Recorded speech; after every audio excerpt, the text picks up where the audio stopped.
사랑합니다. 축복합니다. 새해 복 많이 받으세요.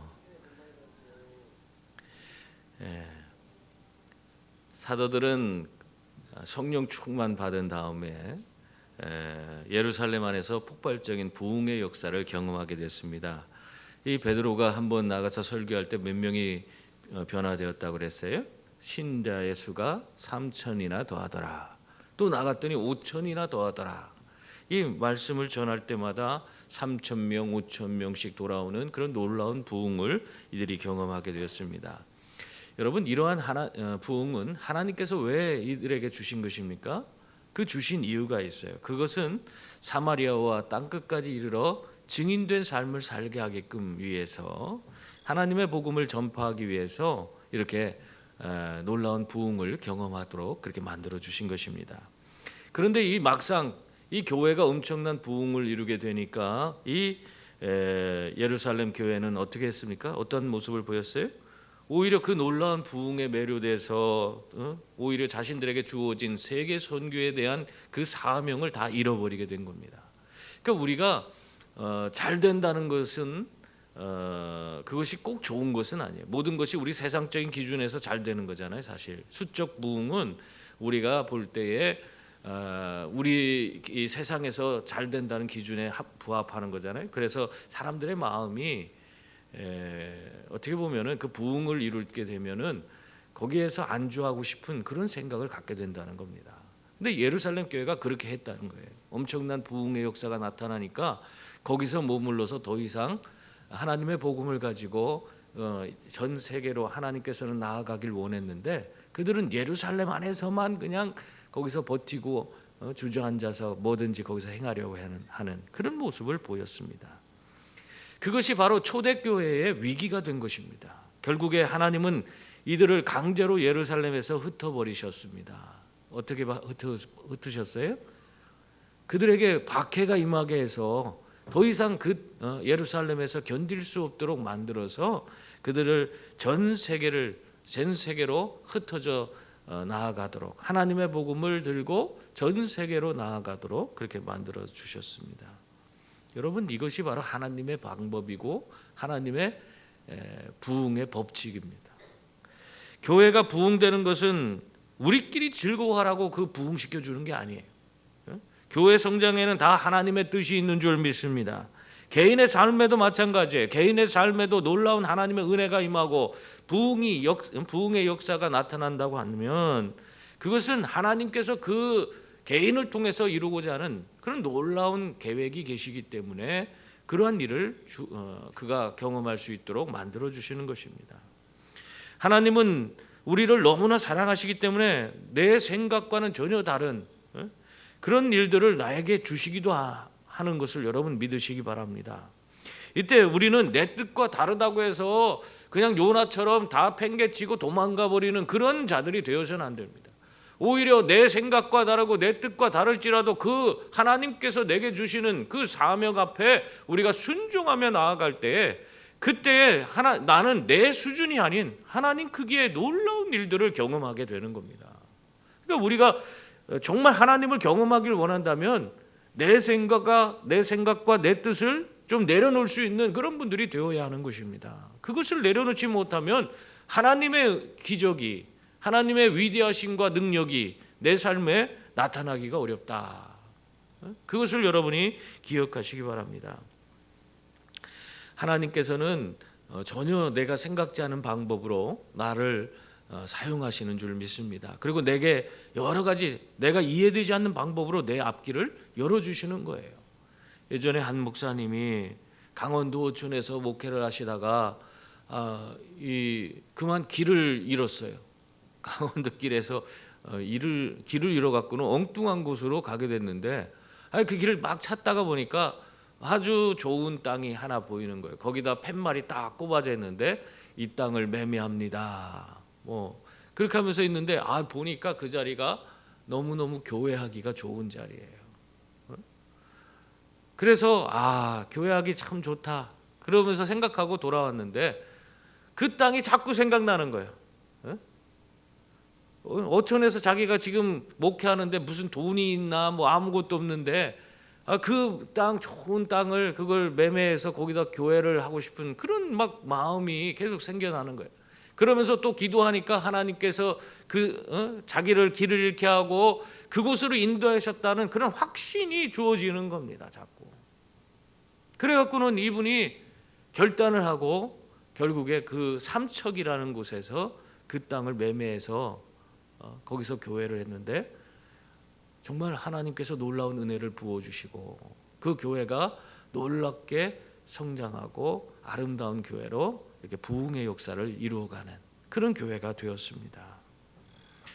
여러분, 길을 잃고 갔어요.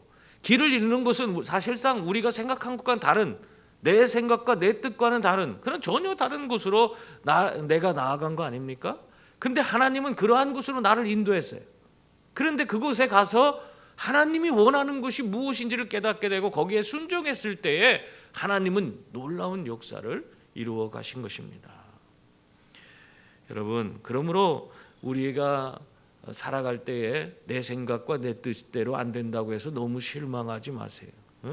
실망하지 말고 그 모든 삶에 나를 이끌어 주시는 하나님의 뜻이 무엇인지를 다시 한번 그 하나님의 뜻을 구하고 믿음으로 순종하며 나아가는 그런 분들이 다 될 수 있기를 바랍니다. 그러면 하나님께서 우리의 삶 속에서 역사하는 거예요. 넘치도록 채워주시는 하나님의 은혜가 내 삶에 임하게 되는 것입니다. 그러므로 여러분, 내 기대와 내 방법과 내 뜻에 맞지 않을지라도 하나님 주신 사명이라면 어떻게 해야 돼요? 무조건 순종할 수 있기를 바랍니다.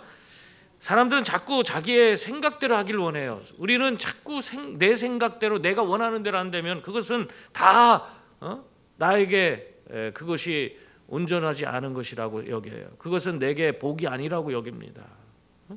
그러나 하나님은 언제나 우리 인간적인 내 생각대로 모든 것을 나에게 행해 주시는 그런 분이 아니라는 사실을 기억하세요. 하나님은 내 생각대로 움직이는 분이 아니라 하나님 생각대로 모든 것을 이루어 가시는 분이신 줄 믿습니다. 내가 복을 받길 원한다면 어떻게 해야 돼요? 하나님의 생각대로, 하나님의 원하시는 대로 그 일에 내 자신을 드림으로 말미암아 하나님이 나를 통해서도 하나님의 위대한 역사를 이루어 가시도록 만들어 가시는 그런 분들이 되어야지 그것이 하나님이 주시는 은혜와 복을 누리는 그런 길이 되는 것입니다. 그러니까 복 받기가 사실은 어려운 게 아니에요. 어떻게 보면은 내 생각과 내 고집을 내려놓으면 그러면 보이는 거예요. 하나님께서 나를 통해서 이루고자 하는 것이 무엇인가 우리가 그것이 깨달아지는 것입니다. 근데 그것을 놓지 못하고 내가 원하는 대로만 되어지기를 바라기 때문에 우리가 하나님의 은혜와 복을 누리지 못하고 사는 겁니다. 31절 말씀 보세요. 거기 보면은 그리하여 온 유대와 갈릴리와 사마리아 교회가 평안하여 든든히 서가고 주를 경외함과 성령의 위로로 진행하여 수가 더 많아지니라, 이렇게 말하고 있습니다.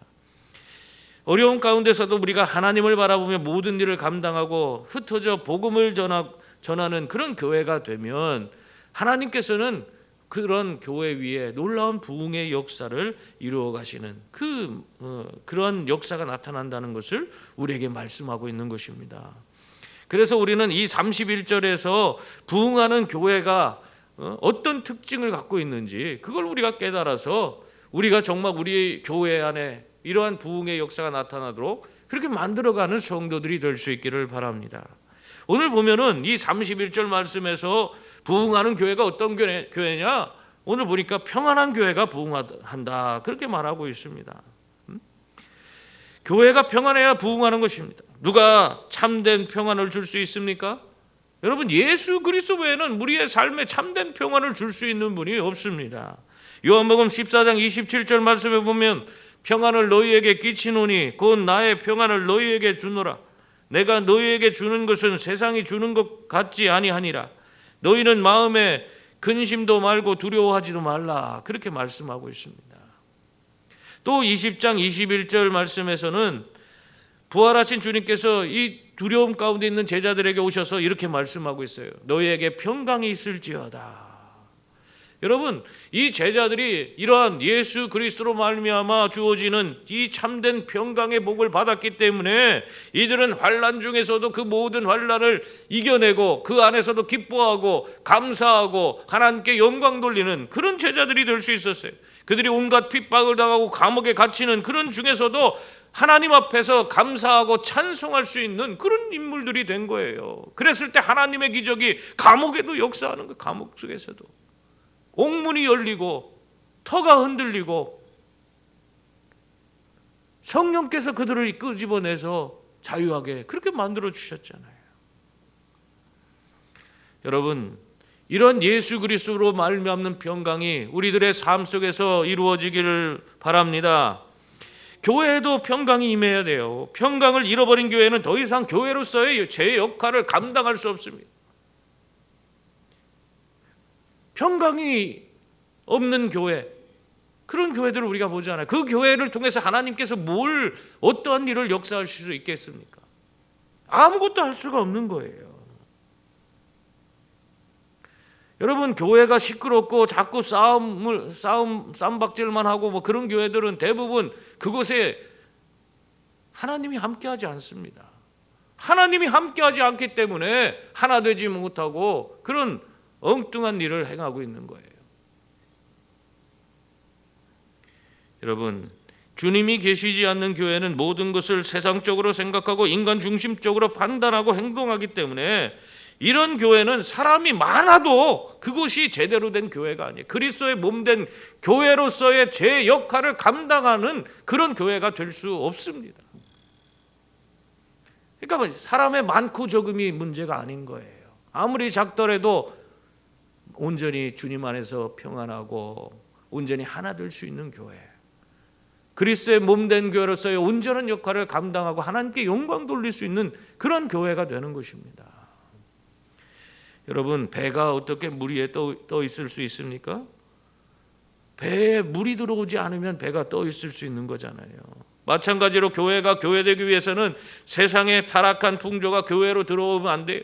세상적인 가치와 기준을 가지고 사람을 평가하고 행동을 해서는 안 됩니다. 또한 우리의 조직들이, 교회 안에서의 여러 가지 부서들이 이것이 인간적인 생각으로 운영이 돼서는 안 돼요. 하나님이 기뻐하는 일이 무엇인지, 하나님이 우리 부서를 통해서 이루고자 하는 것이 무엇인지를 그것을 먼저 구하는 그런 분들이 되셔야 합니다. 여전도에 세워놨더니 매일 자기들끼리 엉뚱한 짓만 하고 있다고 생각해 보세요. 여전도에는 뭐예요? 원래 목적이 전도하라고 세우는 겁니다. 근데 여전도에 세워놨더니 전도를 안 한대. 그래서 저 남쪽에 있는 사천 옆에 있는 교회는 여전도를 없애버렸어요. 남선교회도 없애버렸어요. 전도하지 않고 자기들끼리 모여서만 그냥 무슨 서클처럼 취미생활하는 것처럼 모여서 희기덕거리고 맨날 놀러나 다니고, 그런 것이 하나님께서 원하시는 전도의 여전도의 모습이 아니라, 남선교의 모습이 아니다. 그래서 없애버렸어요. 전도에 집중한다고. 깜짝 놀랐어. 어떻게 저런 생각을 다 하나. 여러분, 물론 여전도회가 여러 가지 교회에서 중요한 역할을 합니다. 또 남선교회가 또 그 나름대로 교제하고 그 또래 연령층에게 함께 모아서 힘을 모아서 다양한 일들을 펼쳐나갈 수가 있는 거예요. 우리가 세워진 남선교회는 남선교회대로, 여전도회는 여전도대로 그 세워진 목적대로 제대로 활동을 해야지, 그래야지 그것이 하나님 기뻐하는 그런 조직이 되고 부서가 되는 거지. 그렇지 않으면 아무것도 안 되는 거예요. 교회는 언제나 성경의 원리대로, 하나님의 방법대로 영적인 조직으로 운영되어야 하는 줄 믿습니다. 그래야지 하나님의 위대한 역사가 나타나고 부흥하는 교회가 될 수 있습니다. 또한 어떠한 교회가 부흥하는 교회냐 보면까, 든든히 서가는 교회가 부흥한다, 그 말씀을 하고 있어요. 교회가 든든히 선다는 것은 완벽하다는 것이 아닙니다. 이 말의 뜻은 교회가 주님 안에서 바르게 성장해 간다라는 그런 의미를 지니고 있습니다. 에베소서 2장 21절 22절 말씀해 보면 교회의 모습을 자세히 이렇게 설명하고 있는데, 거기 보면은 그의 안에서 건물마다 서로 연결하여 주 안에서 성전이 되어가고 너희도 성령 안에서 하나님이 거하실 초소가 되기 위하여 그리스도 예수 안에서 함께 지어져 가느니라, 그렇게 말씀하고 있습니다. 여러분, 교회의 특징은 되어져 가고 지어져 간다, 여기에 있는 거예요. 주 안에서 성전이 되어져 가고 성령 안에서 하나님이 거하실 초소가 되고 예수 안에서 지어져 가는 그런 것이 교회인 줄 믿습니다. 여러분, 세상에는 완전한 교회는 없어요. 다 부족합니다. 죄인들이 모인 것이 바로 교회입니다. 그러나 그 죄인들이 모여서 그들의 죄를 다 회개하고 예수 그리스도를 힘입어서 정말 그리스도의 온전한 몸으로서 지어져 가는 것이 바로 교회입니다.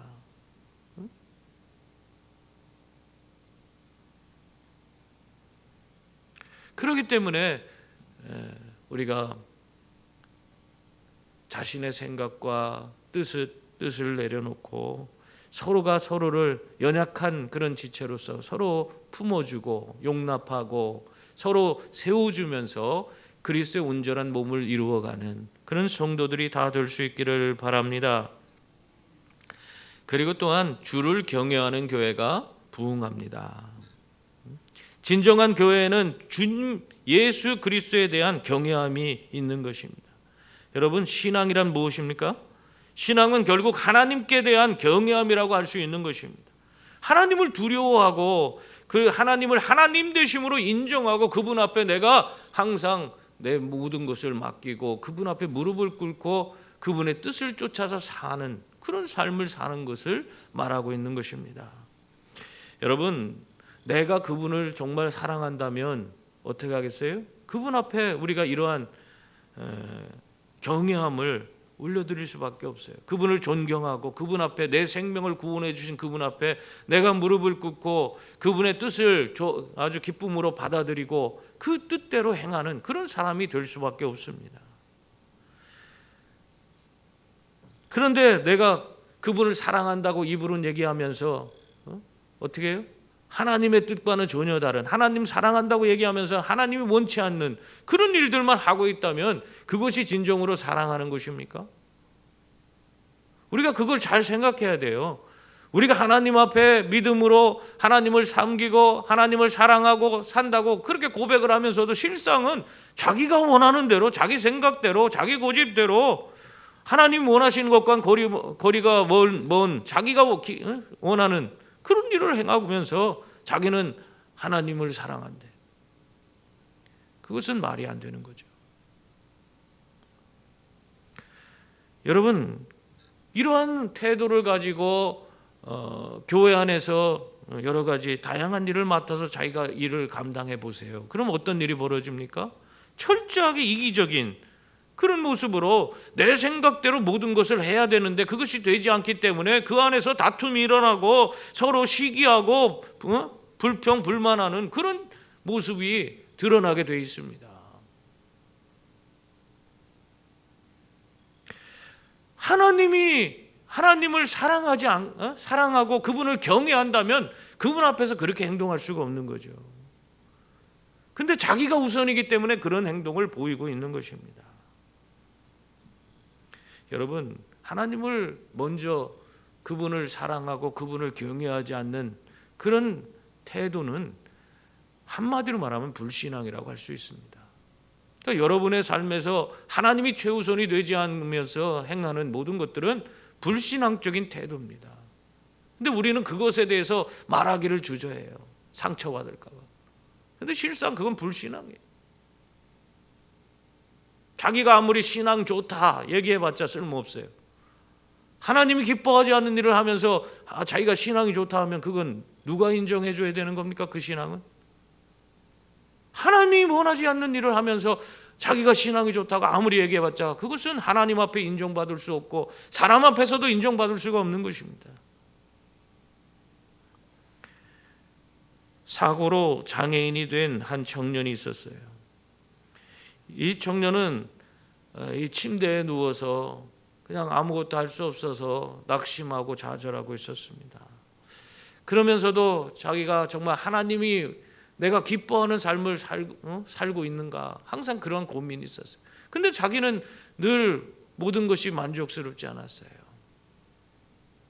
그러다가 그 누워있는 가운데서도 하나님께서 그러한 자기를 사랑한다는 사실을 깨닫고 하나님이 자기를 끝까지 놓지 않고 붙들어 주시고 자기를 구원의 길로 인도하신다는 것을 그가 거기서 깨달았습니다. 비록 자기 친구들은 다 결혼하고 또 아름다운 가정도 꾸리고 자녀도 낳고 그런 모습을 다 지켜보면서도 그러면서도 이 침대에 누워있는 자기 자신은 아무것도 할 수 없잖아요. 근데도 그 안에서도 하나님이 나를 끝까지 나를 사랑하시고 붙들어 주신다. 그런 생각을 가지고 거기서 견디고 이겨냈습니다. 어떻게 보면은 세속적인 관점에서는 이 청년의 모습을 보면은 우리들은 다 저 사람은 저렇게 사니까 저 얼마나 힘들고 어렵고 저 사람은 정말 어떻게 보면 불행한 인생을 산다 그렇게 이야기할 수밖에 없습니다. 그런데 그 청년은 그렇지 않은 거예요. 하나님과 깊은 밀도 깊은 그런 교제를 나눔으로써 자기는 비록 침상했지만 끝까지 자기와 함께 하시는 하나님, 자기를 사랑하시고 자기를 붙들어 주시는 하나님, 그 하나님 한 분만으로 만족을 하고 있기 때문에 다른 사람이 보는 것은 다 불행해 보이지만 자기 스스로는 전혀 불행하지 않고 행복한 그런 나날을 보내고 있었습니다. 여러분, 하나님이 함께 하시면은 우리의 불행이 아닌 것입니다. 어떻게 보면은 우리의 세상적인 기준과 우리의 시각으로는 모든 것이 불행스럽고 그것이 안타까운 그런 것이 될 수 있지만 실상은 그렇지 않아요. 우리 어렸을 때에 젊은 분들은 잘 모르지만 우리 송명희 시인 그 노래 뭐 이런 것이 많이 불려지고 그랬잖아요. 그 시를 읽어보면은 정말 너무너무 큰 은혜가 됩니다. 어떻게 이런 고백을 할 수 있을까? 그런 생각을 하잖아요. 그런데 그 송명희 시인이 어떤 분이에요? 이 정신지체가 아니라 이 신체가 부자연스러운, 그래서 몸을 제대로 쓸 수 없고 움직일 수 없는 그런 상태가 되었잖아요. 그런 상태의 시인이지 않습니까? 근데 그분이 쓴 하나님에 대한 이야기를 우리가 읽어보면은 그분처럼 하나님을 사랑하고 하나님께 사랑을 많이 받는 그런 사람은 없어요. 여러분, 이렇게 진정한 신앙에는 어떠한 상황과 환경에도 흔들리지 않는 것입니다. 그러므로 하나님을 경외함이 우리의 신앙인들에게 진정 온전히 힘이 되어주는 줄 믿습니다. 그래서 여러분, 하나님을 온전히 붙들고 그분을 신앙하면서 온전히 경외함으로 그분 안에서 살아가시는 성도들이 다 될 수 있기를 바랍니다. 사랑하는 성도 여러분, 초대교회가 평안하여 든든히 서가고 주를 경외할 때에 놀라운 부흥의 역사가 나타났습니다. 오늘 31절 말씀에 보면 그 수가 더 많아지니라 분명히 말씀하고 있습니다. 교회가 평안하고 주님을 경외하고 또 성령의 역사가 있으면 저절로 하나님의 부흥의 역사가 나타나게 되는 줄 믿습니다. 우리 교회가 이러한 놀라운 부흥을 경험하는 교회가 될 수 있기를 바랍니다. 그래서 오늘도 우리가 하나님께서 우리의 삶을 통해서 이루시는, 또 우리 모든 교회를 통해서 이루시는 위대한 부흥의 역사를 날마다 경험하며 하나님께 감사와 찬양과 영광 돌리는 우리 모두가 될 수 있기를 주님의 이름으로 축원합니다. 기도하겠습니다. 은혜로우신 하나님,